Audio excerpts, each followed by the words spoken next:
Hi అండి అందరికీ. నేనైతే ఈరోజు మా అమ్మ చేతి చికెన్ కర్రీ అయితే ఏ విధంగా చేయాలో తెలుస్తున్నా, మీరైతే చూసేయండి. అల్లం పేస్ట్,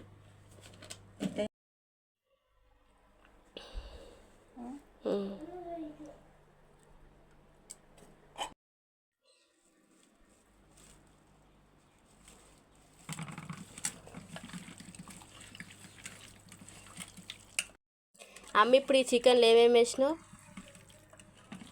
కానీ 2 సంవత్సరాలు కారం, చిటికెడు పసుపు, ఇంత నూనె, అల్లం, ధనియాల పొడి, అంతేనా? ఇవి ఇట్లా కలిపి మొత్తం కలిపి ఎంతసేపు ఉంచుతావు? అర్ధగంట పక్క పెడతావా? 2 సంవత్సరాల నూనె, లవంగాలు వేసినవా, 3 యాలకులు, దాహం చెక్కేసింది, జీలకర్ర వేసింది, 4 పచ్చిమిరపకాయలు, ఉల్లిగడ్డ కోసిన పుదీనా వేసింది, పుదీనా కొత్తిమీర 2 ఆకులు వేసేసింది. ఇలా మసాలాలు వేసి పుదీనా, కొత్తిమీర, మిర్చి, ఆనియన్స్ వేసి ఉత్తి ఎల్లిగడ్డనే దంచి వేసింది, కోసిన వేస్తుంది. మొత్తం వత్తులు అంటే వేయాలంటే ఇదంతా మొత్తం గోలాలి. గోలిన తర్వాత గోలినట్టేనే ఇక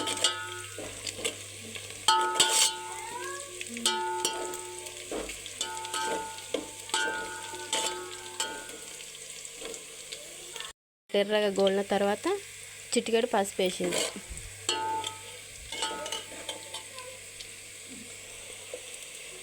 మొత్తం గోలిన పసుపు వేసేసింది. పసుపు వేసిన తర్వాత అర్ధగంట సేపు నానబెట్టుకున్న చికెన్ మసాలా అన్నీ కలిపింది కదా, అవి డైరెక్ట్ వేసేసింది నూనెలో.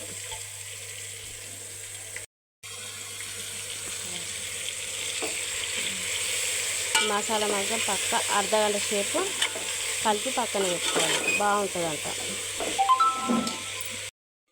కొద్దిసేపు ఇట్లా గోలు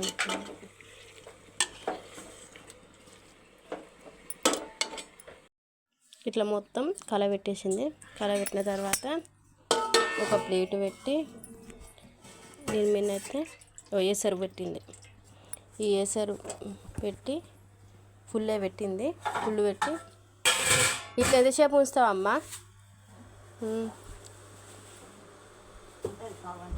1/2 గంట సేపు, 10 నిమిషాలన్నా 1/2 గంటనా ఇట్లా ఏసరు పెట్టి ఫుల్ పెట్టి పెడుతుందంట. అదే ఉడుకుతుందంట.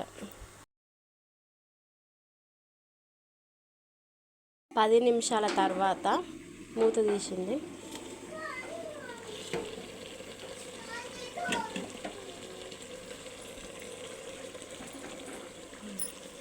మూత తీసి చూస్తే ఈ విధంగా ఉడికింది.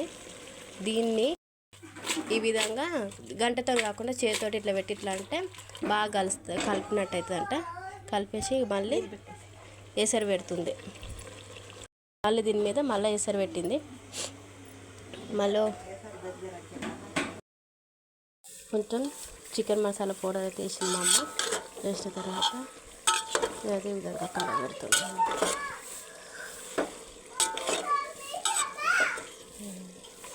పైన కలబెట్టేసి మళ్ళీ ప్లేట్ పెట్టేసిన ఏసరుకు పెట్టేసి ఉప్పు వేస్తుంది. అప్పుడు మసాలా కలిపినప్పుడైతే ఉప్పు వేయలే. ఇలా మా అమ్మ కొంచెము సగానికి కొద్దిసేపు ఉడికిన తర్వాత అందులో ఉప్పు అయితే వేస్తుంది. వేసి మళ్ళీ కలబెడుతుంది. మా అమ్మ ఎక్కువ గట్టతో కాకుండా మళ్ళీనైతే పొయ్యి మీద పెట్టి మళ్ళీ ఏసరు పెడుతుంది. కొంచెంసేపు గోలనిస్తుంది. సిమ్లో పెట్టేసి కొంచెంసేపు గోలనిస్తుంది అంట. చికెన్ అయితే ఉడికిన తర్వాత వేరే గిన్నెలో అయితే వేసింది.